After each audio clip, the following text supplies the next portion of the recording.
बिस्मिल्लाहिर्रहमानिर्रहीम।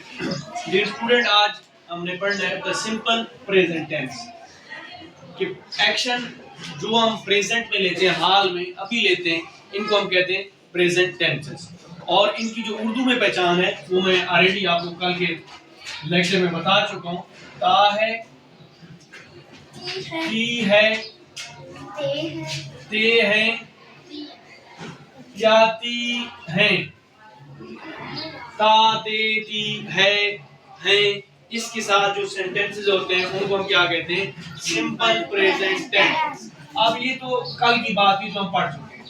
अब इन टेंसेस को या इस सिंपल प्रेजेंट टेंस को हमने किस तरह बनाना है? तो सबसे पहले बेटे सब्जेक्ट आएगा, उसके बाद वर्ब की पहली फॉर्म आएगी, आफ्टर दैट ऑब्जेक्ट आएगा। तो यहाँ इंट्रोडक्शन बहुत जरूरी है कि सब्जेक्ट क्या होता है। सब्जेक्ट क्या होता है? Subject he, she, it, I, we, you, they, जिनको हम प्रोनाउन कहते थे, मतलब जो काम करने वाले होते हैं वो सब्जेक्ट कहलाते हैं। उर्दू में इसको फाइल कहते हैं और इंग्लिश में सब्जेक्ट। सब्जेक्ट कोई शख्स भी हो सकता है, ठीक है, कोई चीज भी हो सकती है। He, she, it, I, we, you, they भी हो सकते हैं जो काम करने वाले होंगे। जिस तरह हमने the fox and the store story के अंदर पढ़ा था और उसमें लिखा था द फॉक्स eats grapes। इसमें क्या लिखा हुआ है कि तो फॉक्स ईट्स ग्रेप, के फॉक्स अंगूर खाता है। अब फॉक्स खाने वाला है ना, खा कौन रहा है? मतलब फॉक्स काम कर रहा है, तो फॉक्स क्या बन जाएगा? सिमिलरली अगर मैं कहूं अब्दुल्ला गोज टू स्कूल, तो अब स्कूल कौन जा रहा है? अब्दुल्ला क्या कहलाएगा? इसी तरह अगर मैं कहूं, आपका नाम क्या बेटा? अहमद जंप्स, अब जंप कौन कर रहा है? अहमद क्या कहलाएगा? ओके।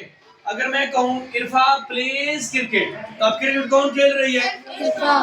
कौन खेल रही है? तो इरफा क्या कहलाएगी? सब्जेक्ट। और अगर मैं नाम की बजाय यहाँ पे अगर प्रोनाउन लगा दूं, नेम्स की जगह प्रोनाउन ले आऊं, तो प्रोनाउन अब क्या बन जाएंगे?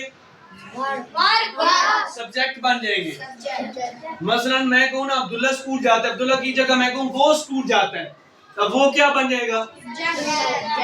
और अगर मैं कहूं मैं क्रिकेट खेलता हूं, अब मैं क्या बन जाएगा? सब्जेक्ट बन जाएगा। अब सब्जेक्ट की तारुफ के बाद इसी के अंदर होती है बेटा, दूसरे नंबर पे आएगी वर्ब की फर्स्ट फॉर्म। अब वर्ब क्या कहलाता है? वर्ब कौन होता है? काम, मीन एक्शन वर्ड्स, एक्शन अमल वाले अल्फाज को हम क्या कहते हैं? वर्ब। मसलन मैं लिखता हूं कि the fox eats grape, fox क्या कर रहा है? इधर फॉक्स क्या कर रहा है?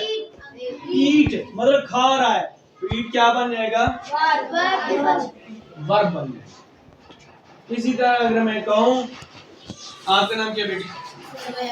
Zoya run fast, Zoya runs fast, तो आप रन्स क्या बन जाएगा? वर्ब बन जाएगा, क्योंकि वो जोया जो काम कर रही है रनिंग वाला काम है। अंडरस्टैंड? अगर इसी जगह मैं कोई लिखूं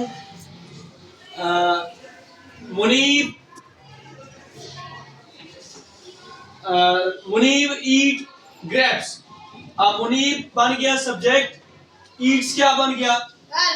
वर्ब। वर्ब वो अल्फाज होते हैं जिनमें एक्शन जाहिर हो रहा होता है। एक्शन, अब कोई भी वर्ड है जिसके अंदर एक्शन जाहिर हो रहा है, मतलब खाने का एक्शन, पीने का एक्शन, सोने का एक्शन, लेटने का एक्शन, लिखने का एक्शन, जागने का एक्शन, जाने का एक्शन, आने का एक्शन, कोई भी वर्ड्स है जिसके अंदर एक्शन आ रहा है वो क्या कहलाएंगे? वर्ब कहलाएंगे। सिमिलरली अगर इस सेंटेंस में अगर देखो तो फॉक्स के साथ एस लगा हुआ है, हालांकि एक्शन ईट है, लेकिन ईट के साथ हमने एस लगाया है। तो ये एस क्यों लगता है? कि फॉक्स एक सब्जेक्ट है और ये सब्जेक्ट गायब है, हमारे सामने नहीं है, हमें नहीं पता ये कौन सा फॉक्स है। जब भी इसी तरह का बेटा सब्जेक्ट होगा गायब, उस सूरत में वर्ब के साथ एस लगेगा। या ES। ओके हो गया। और इसी तरह अगर इस वॉक्स की जगह मैं ही लिखूं या शी लिखूं तो तब भी वर्ब के साथ ऐसे लगेगा, क्योंकि ही का भी हमें नहीं पता होता, शी का भी हमें नहीं पता। तो यहां तक क्लियर हो गया। सब्जेक्ट, वर्ब की फर्स्ट फॉर्म और ऑब्जेक्ट, और लास्ट पे बेटा इसका आता है ऑब्जेक्ट। ऑब्जेक्ट क्या है? सब्जेक्ट हो गया काम करने वाला, ऑब्जेक्ट हो गया काम, और जिस पे काम किया जा रहा हो या जिसको खाया जा रहा हो, जिस पे काम किया जा रहा हो उसको हम कहते हैं ऑब्जेक्ट। यहाँ चूंकि ग्रेप्स को खाया जा रहा था, ग्रेप्स पे काम हो रहा था, तो ग्रेप्स क्या कहलाएगा? और मैं अगर एक दो सेंटेंस बोलूं तो मैं देखता हूं कि बच्चों ने कितना लर्न किया है। अगर मैं कहूं कि हमजा स्कूल जाता है, अब स्कूल क्या कहलाएगा? ऑब्जेक्ट कहलाएगा, क्योंकि स्कूल पे काम हो रहा है। और काम क्या हो रहा है? नहीं, काम क्या हो रहा था? जाने का काम हो रहा था, तो जाना क्या कहलाएगा? गुड। और कौन जा रहा था? तो हमजा क्या कहलाएगा? गुड हो गया। एक और सेंटेंस में बोलता हूं, अहमर कॉपी पर लिखता है। अहमर क्या कहलाएगा? शाबाश। और बेटे लिखना क्या कहलाएगा? गुड हो गया। और कॉपी क्या कहलाएगा? नहीं, ऑब्जेक्ट, क्योंकि कॉपी पे लिखा जा रहा है। काम किस पे हो रहा है? कॉपी पे। कॉपी बन गई ऑब्जेक्ट। काम जो था वो था लिखने का, वो बन गया वर्ब, और जो लिख रहा था वो बन गया सब्जेक्ट, वो अहमर था।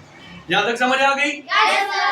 बस अगर नेक्स्ट वीडियो में मैं कुछ सेंटेंसेस लिखता हूँ तो उनको फिर क्या करते हैं, सबसे पहले सब्जेक्ट लगाएंगे, फिर वर्ब लगाएंगे, फिर ऑब्जेक्ट लगा के कुछ जुमले बनाते हैं। लिखा